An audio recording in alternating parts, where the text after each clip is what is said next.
They said I was lucky to live in this neighborhood. Clean lawns, fancy gates, and friendly smiles. But those smiles faded the moment the HOA realized one shocking truth. Half of their community wasn't even built on their own land. It was built on mine. Before I reveal how I turned their arrogance into the ultimate legal revenge, make sure you hit subscribe, because trust me, you don't want to miss stories where power, pride, and property collide.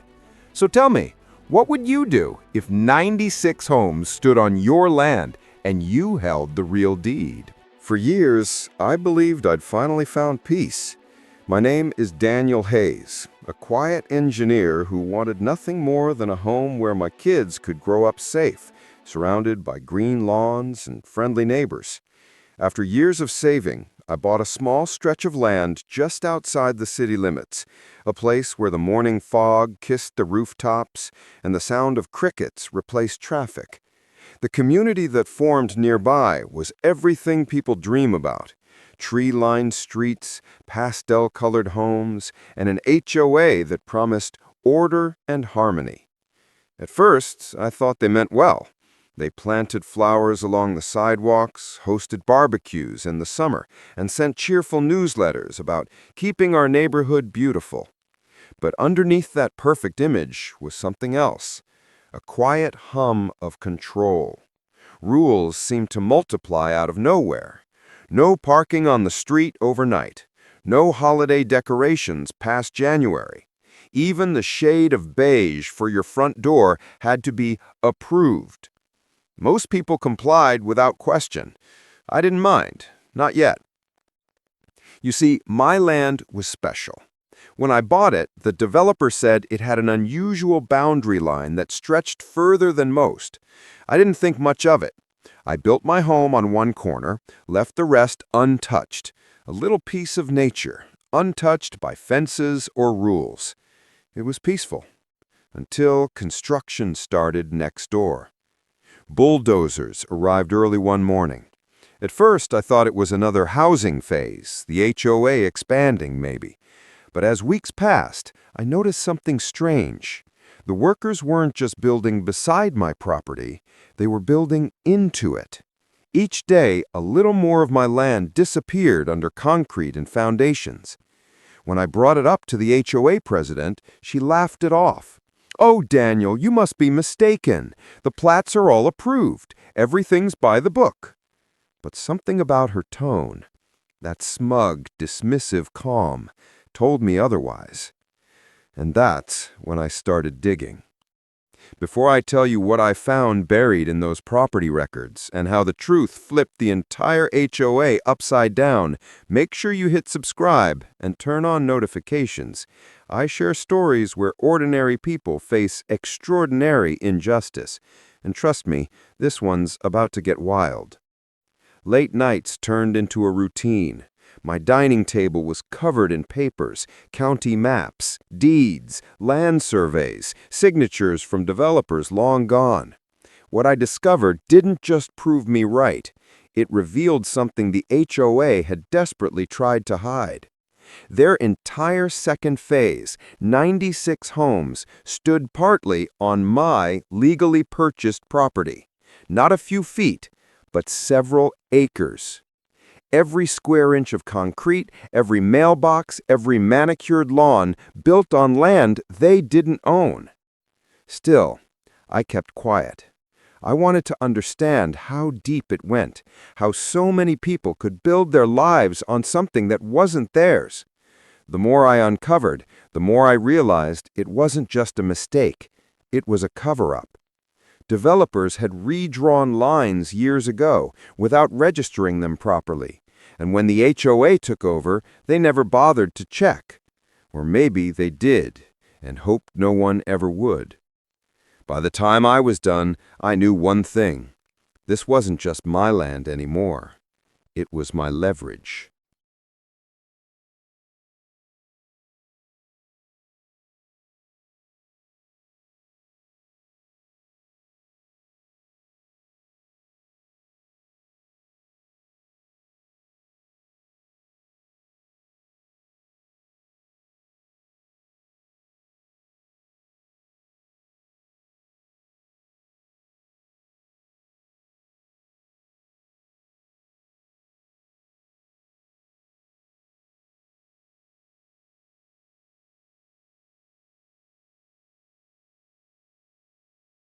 At first, I didn't want to fight. I just wanted answers. So I did what any reasonable homeowner would do. I wrote a polite email to the HOA board attaching copies of the property map I'd found. A week later, I got a short, almost robotic reply. Mr. Hayes, all property boundaries have been verified by our developer. Please refrain from distributing false information to the community. False information. Those words echoed in my mind for days. The next morning, I noticed a white envelope taped to my mailbox. Violation notice number 001, unapproved landscaping. They claimed the strip of trees I'd planted years ago was obstructing the view from the road.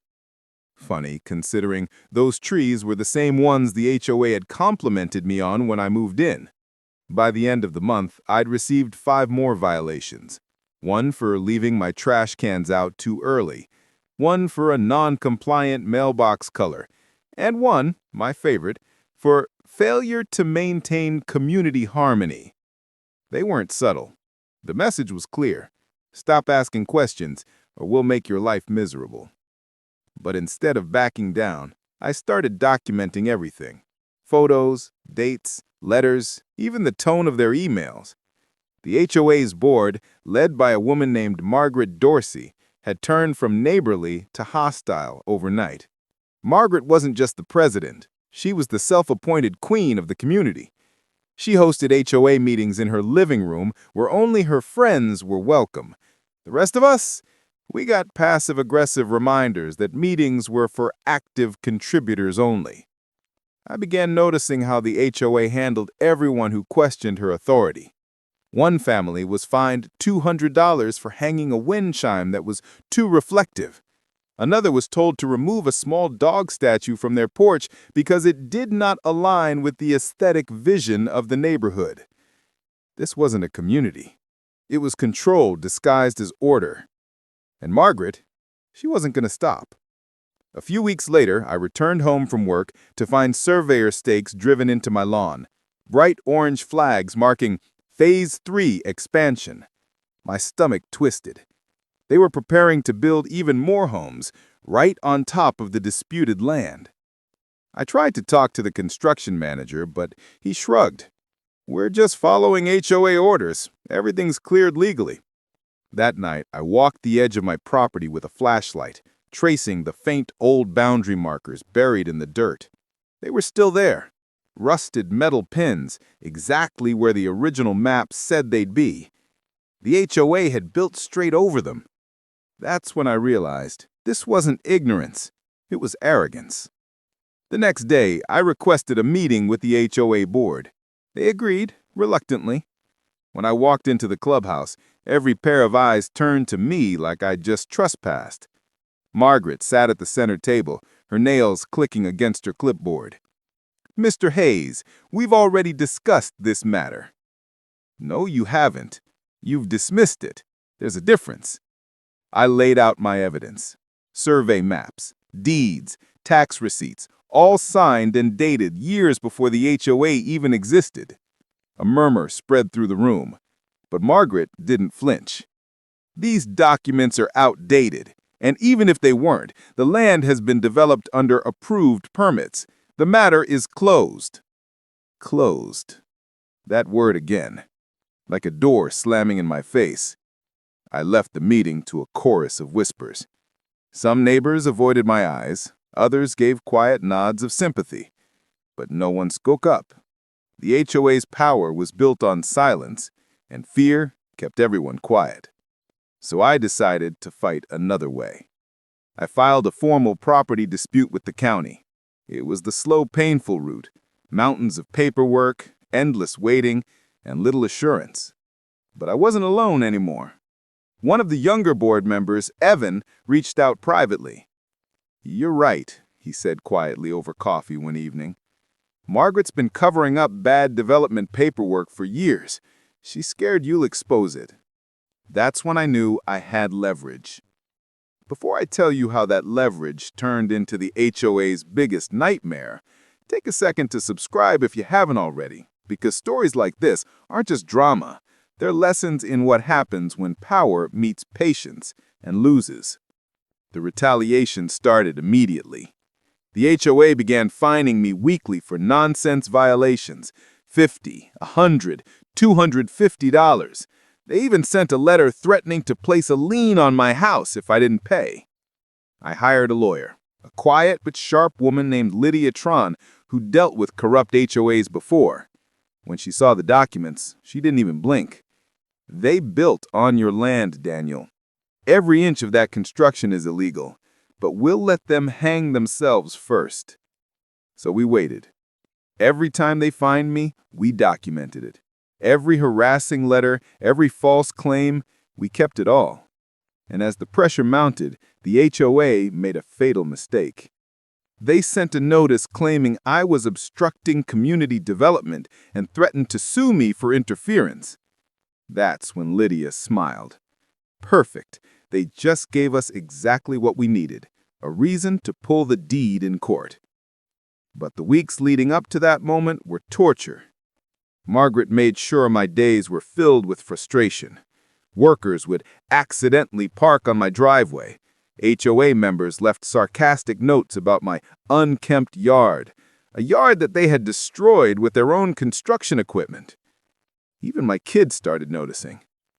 "Dad, why do the neighbors look mad at us?" my daughter asked one night. I didn't know how to answer. I wanted to believe justice would prevail, but fighting an HOA was like fighting smoke. You could swing all you wanted, but it slipped right through your fingers. Until one morning, a letter arrived that changed everything. The county clerk confirmed my ownership, not just of the land under my house, but of the entire stretch reaching beneath the HOA's newest homes. It was legally registered. It was mine. I remember sitting there, holding that paper, my hands trembling. Years of frustration, gaslighting, and humiliation, all boiling down to one undeniable truth. They had built their kingdom on my soil. Still, I didn't rush to act. Not yet. Because revenge, I realized, is best served legally. So while the HOA doubled down on their harassment, I pretended to crumble. I stopped responding to letters. I let them believe I'd given up. Margaret even bragged at the next community meeting that Mr. Hayes has finally come to his senses. But behind the scenes, Lydia and I were preparing the ultimate counterstrike. We gathered every record, every satellite image, every old plat map, and we found witnesses, surveyors, retired county employees who confirmed the land had been misfiled decades ago. And then we waited for the right moment. Because once construction was finished, once those 96 homes were fully built and occupied, that's when the real power shifted. They thought they owned everything. They thought the law couldn't touch them. They were wrong. When the HOA filed their lawsuit against me for non-compliance and defamation, we finally made our move. Lydia filed a countersuit, complete with the original deed, the county confirmation, and proof of encroachment. The moment it hit the court docket, the entire community went silent. HOA members started whispering. The same neighbors who once avoided me now looked terrified. Because if I won, the land under their homes, their driveways, their lawns, wouldn't belong to them anymore. It would belong to me. Margaret tried to downplay it. "This is a misunderstanding," she told the local news when the story broke. But even her smile looked nervous. For the first time, she wasn't in control. And as the court date approached, I could feel the weight shifting, from fear to quiet confidence. Because I wasn't just defending my property anymore. I was exposing how far greed and power could go before the truth caught up. And when it did, it was going to be glorious. The courthouse felt colder than I expected. Not just in temperature, in energy. The air was heavy with whispers, the kind that carry both curiosity and fear. Rows of neatly dressed homeowners filled the benches, most of them from my neighborhood. Faces I'd known for years, the ones who once smiled at block parties now avoided eye contact. And at the center of it all sat Margaret Dorsey, HOA president, her posture perfect, her smile rehearsed. She was surrounded by board members like a queen flanked by courtiers. But her eyes? They flickered with something new, worry. I sat on the other side of the room with Lydia, my attorney, calm, composed, focused. She laid a single document folder on the table, the original property deed. Everything we'd fought for boiled down to those papers. The judge entered, and the chatter dissolved instantly. What followed were hours of technical arguments, legal boundaries, zoning permits, plot maps, and surveyor testimony. It was dry, procedural, almost boring, until Lydia stood up.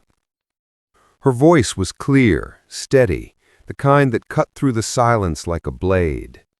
"Your Honor," she began, "for the past decade, the Oak Ridge Homeowners Association has operated under the assumption that its development was constructed on properly acquired land. But evidence will show that assumption was false, and they knew it." You could feel the shift in the room. Every eye turned toward Margaret. Lydia walked toward the center, holding up a map, old, yellowed, and sealed with county verification stamps. "This," she said, "is the original survey dated 15 years ago, filed and registered under the name of my client, Daniel Hayes. Every home built in Phase 2 and Phase 3 of Oak Ridge was constructed on this land." The courtroom went still. "That's impossible," Margaret snapped. Lydia didn't even look at her.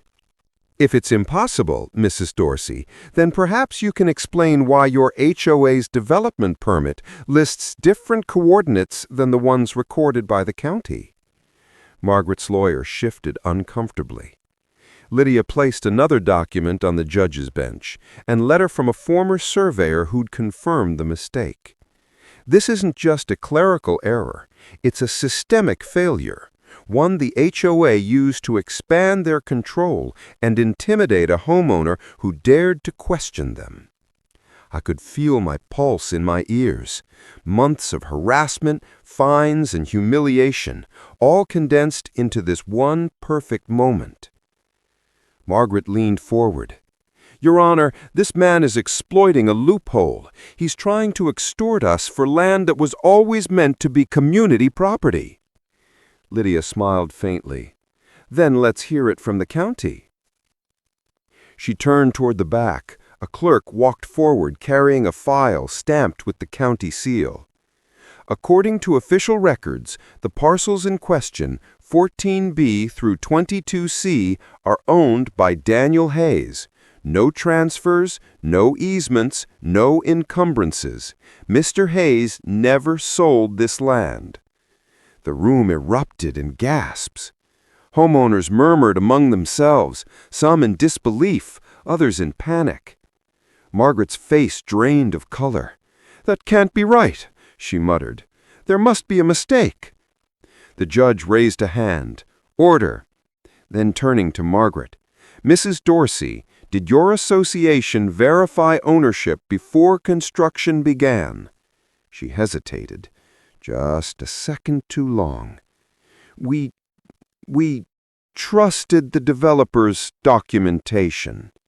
"So you proceeded without independent confirmation?" No answer. Just silence. And in that silence, everything shifted. For months, she'd been untouchable, the iron hand behind every rule, every fine, every humiliation. Now she sat there, powerless, her empire built on stolen ground. Lydia took a slow breath.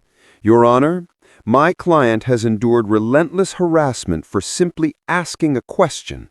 He was fined, threatened, and publicly shamed, all while the HOA illegally occupied his property. We are seeking restitution for trespass, damages for emotional distress, and full recognition of Mr. Hayes's ownership." The judge turned to me. "Mr. Hayes, do you wish to make a statement?"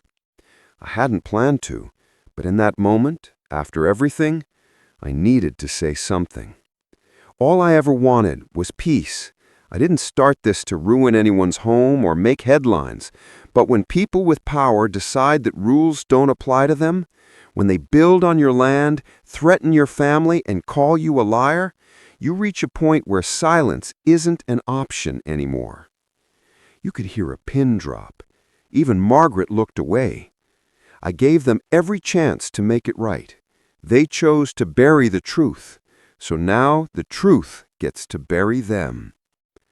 Margaret's attorney rose in desperation. "Your Honor, these claims—" But the judge raised a hand. "Enough."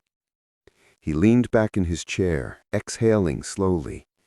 "The evidence is clear. The HOA acted without legal right to develop on this land. Mr. Hayes's ownership is valid.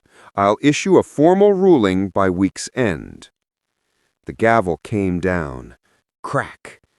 And just like that, it was over.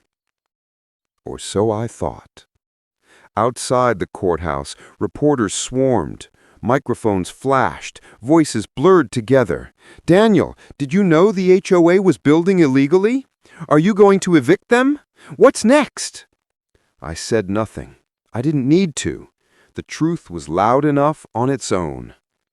Margaret tried to rush past, but one reporter cornered her. "Mrs. Dorsey, will you step down as HOA president?" Her face twisted, a blend of anger, embarrassment, and denial. No comment. For the first time, she looked small. Not powerful, not poised, just small. That night, the neighborhood group chat exploded. People wanted answers. Some begged me not to take their homes. Others demanded Margaret resign. Rumors spread faster than fire, that the HOA funds were being audited, that the board might dissolve. It was chaos. And for once, it wasn't my chaos. Before I tell you how everything unraveled after that verdict, and how one quiet man's patience turned into the HOA's undoing, make sure you hit subscribe and stay with me, because the final chapter of this story isn't about revenge. It's about what happens when justice finally shows up to the party. Days later, the official ruling arrived. I was the rightful owner of the disputed land.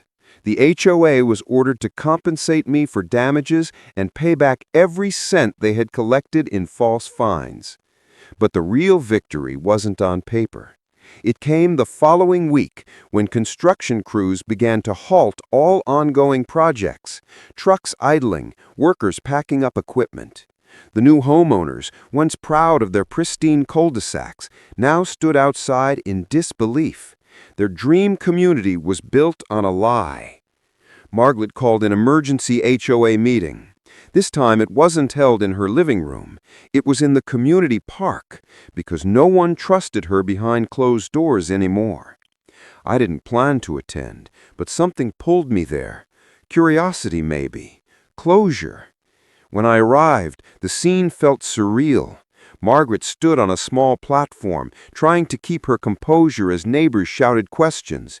"Did you know about the boundary issue? Why didn't you tell us? Are we going to lose our homes?" Her voice trembled. We believed we were acting in the community's best interest. But no one believed her anymore. The same people she once controlled were now turning against her. The power she used to intimidate others collapsing under the weight of her own lies. Then someone in the crowd shouted, "Daniel warned you months ago. You laughed at him." Dozens of heads turned toward me. For a second, the noise faded. Just a quiet tension in the air, the kind that comes before a storm. I didn't say anything. I didn't need to. Margaret's eyes met mine. She looked exhausted, defeated. The same arrogance that once filled her gaze, now replaced with something that almost looked like regret. Almost. As the crowd broke apart, I walked home alone under the fading sunset. The neighborhood was quiet, too quiet. The same perfect streets, the same white fences, but everything felt different now. The illusion of control was gone. The HOA had fallen from grace, and in its place was something more fragile, the truth. I paused at the edge of my yard, looking over the land that had caused so much chaos. The grass moved gently in the evening wind, untouched and free.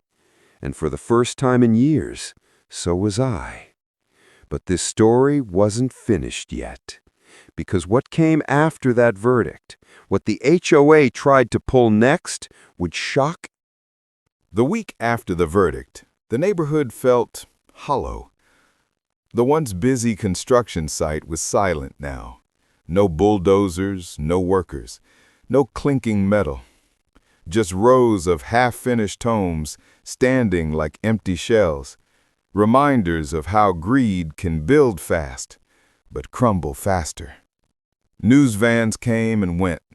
Local papers called it the land that broke the HOA. For a few days, my name was everywhere. Some neighbors avoided me. Others thanked me. A few even apologized, not for what they'd done, but for what they hadn't, for staying silent. Margaret resigned 2 weeks later. The board dissolved soon after.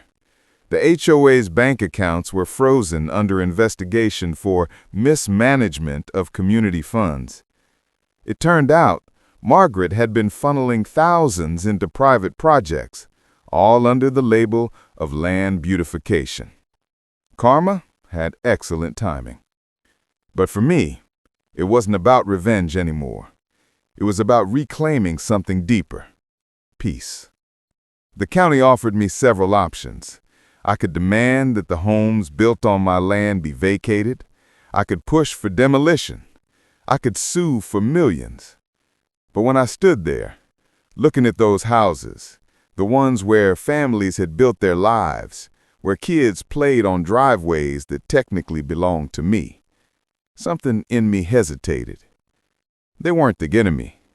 Not anymore. They were victims of arrogance and oversight, pawns in Margaret's empire of control. So instead of evicting them, I proposed something different: a land lease. The homeowners would keep their properties, but the HOA would pay me a modest annual fee for the land. In return, I'd use that money to restore the untouched acres, turning them into a public park, free of HOA control, open to everyone. It wasn't about money. It was about balance. And slowly, that balance returned. At first, the community resisted the idea. Pride dies hard.